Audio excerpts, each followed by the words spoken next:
Live tayo, Brad, ha? Ang pangalan mo? Yun, Natino. Oh, Natino daw. Yeah, so inuhuli niya ako kasi ano ang violation ko, Brad? Not for hire. Not for hire daw, boss. Oh, not for hire. O, may karga ka. Kailangan daw. So ang sinasabi niya kasi may karga ako.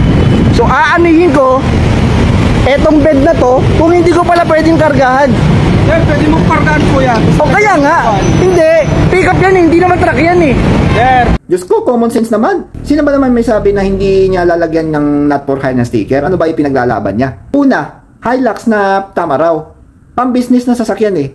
Drop side. Siyempre, nakita ng enforcer na may karga. Tapos walang not for hire na sticker. O di, may violation siya. Ano ba yung pinaglalaban niya? Hilux yan, Hilux pick up. Kaya nga Ito, basahin mo. O, basahin mo. Ayan o. Diba?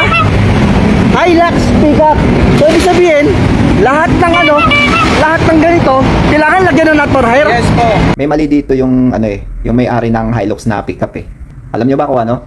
May tumutunog doon sa cellphone. So ibig sabihin, meron siyang application na online logistics na katulad ng Lalamove or Transportify kumbaga. Hindi.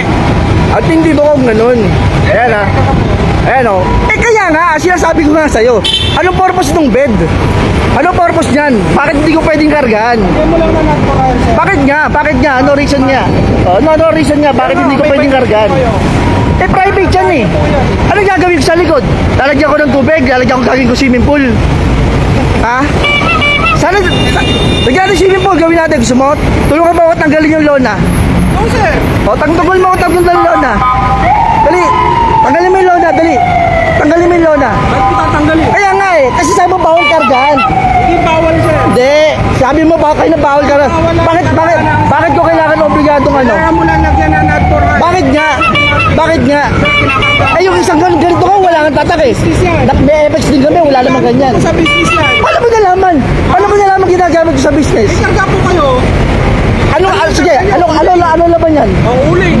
Uling? Oo. Sigurado ka uling? Sigurado ka uling ha? O sige, buksan mo. O, buksan mo. O, ano? Junk shop pa yan. Nasaan ang uling? Sabi mo uling. Ngayon junk shop. O. Ano? Junk shop yan. Kaya nga. Junk shop. Kaya nga. Paano nga naging uling yan? Paano naging uling? Tapos ngayon sabi mo junk shop. Nanguhuli ka lang, nanguhulol ka lang eh. Hindi ako ulol. Hindi ko sinabing ulol ka. Iba yung sinabi kong ulol ka, tsaka sa nanguhulol ka. Hindi, kaya iba yun. Pero Tagalog sinasabi ko. Ano yung bibig pag sinabihan ka ng ulol ka, tsaka ng uulol ka? Ano pinagkaiba nun? Ano pinagkaiba nun? Parehas na din yun. Hindi pares yun. Ang sinabi ko, nang uulol ka. Hindi ko sinabing ulol ka. Magkaiba yun. Junk shop yan. Oh, ano naging junk shop? Ano naging junk shop? Sige, paano mo naging junk shop? Paano naging junk shop? Hilux yan, di yan junk shop.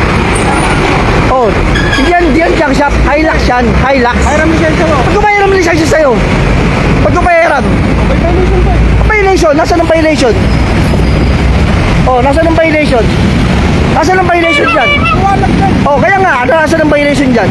Sabihin mo sa akin. Not for hire. Capacity not for hire? Bakit? Oo. For hire ba ako? Saka. For hire ba ako? Kaya nga, Brad, ang tinatanong sa'yo, ano purpose nitong bed na to? Kaya nga po, kinakargaan. O, lagyan mo ng... Eh kaya yan nga yung purpose yan, para kargaan eh. Kasi sana naligyan ko na lang ng upuan yan. Ano naging junk shop yan? May karga ka, o. Ano naging junk shop? Ano ang pakialam mo kung kakargaan ko yan? Eh, una-una akin yan. Pangalawa, hindi ko autorisado, tanungin ko ito naman yan. Private po yan. O kaya nga. Lagyan mo na not for hire. O di, parahin din natin yung mga ano. Boss, ano pangalan? Ano pangalan ng mga sakay mo? Ganon? Ganon? Ha? Pero, tignan mo ako ilan na. O. Parang sikat ka naman. Sige po. Oo, o sige. Ano nga violation mo? Not for hire po. Not for hire. O bakit nga? Sige nga. Ano nga, bakit nga hindi ko kaya pwedeng kargahan yan eh? Sana bumili na lang ako ng motor. Diba? Sana bumili na lang ako ng motor. Sana nga bumili na lang ako ng motor kung hindi ko rin pala pwedeng gamitin yan. Sir, pwede pong gamitin yan. Oo. O, lagyan mo na ng decals. Bakit? For hire. 2 buwan na sa akin yan. Junk shop yan, sir, eh. 2 buwan na sa akin to. Sasakyan. Ikaw lang ang nagbubukod tangi pumarap sa akin ng ganyan. Nagbubukod tangi ka. Oo, nagbubukod tangi ka. Buong Caloocan, mga ano rito, Maynila, hindi ako sinisita. HPG, hindi ako sinisita. Nagbubukod tangi ka, Brad. Oh, anong wala problema? Okay lang naman matikita mo, pero practice kahit paano magbubuka kumakanta ka sa Facebook. Oh, ayan na. Pinayagan mo ako mag-live. Sabi mo kayo na, sige po, i-live kita. Oh. Para alam din ng tao na iiwas pala yung mga nakatama raw dito na may laman. Lahat ng nakatama raw dito. Lahat ng nakatama raw dito na drop side. Huwag kayong dadaan to kasi huhuling kayo ni... Ano pangalan mo? Latino. Ano yung AF? Ano yung AF? Ano kaya AF? Ano kaya AF? Sa labas mo, labas mo. Huwag mo kong gano'n eh, Brad. Oo, ano gagawin natin ngayon dito? Ano gagawin natin ngayon dito? Kita ko kayo. Hindi kita bibigay lisensya ko sa'yo. Dapat din na ako mo. Ano ito? Ikita mo kung gusto mo. Bilisan mo lang.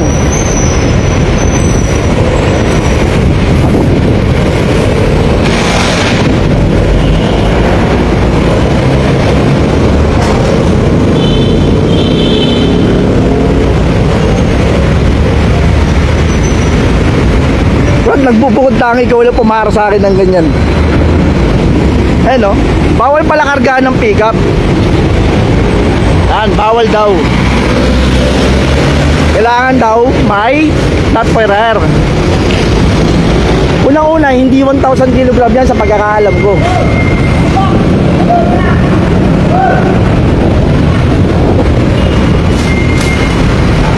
Ayan yung mukha niya, oh. Ayan yung mukha niya. Poging-pogi.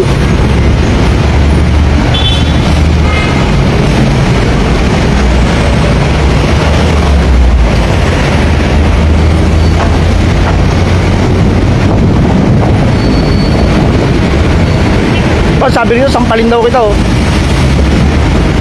Bukan mo. Oh, sabi nyo, sampalin kita, oh. Kamali kaya yata ng hinuli, Brad.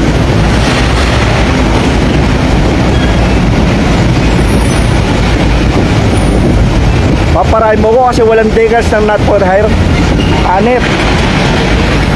Baka naka-pick up, huwag kayong dadaan dito sa C3, Fifth Avenue.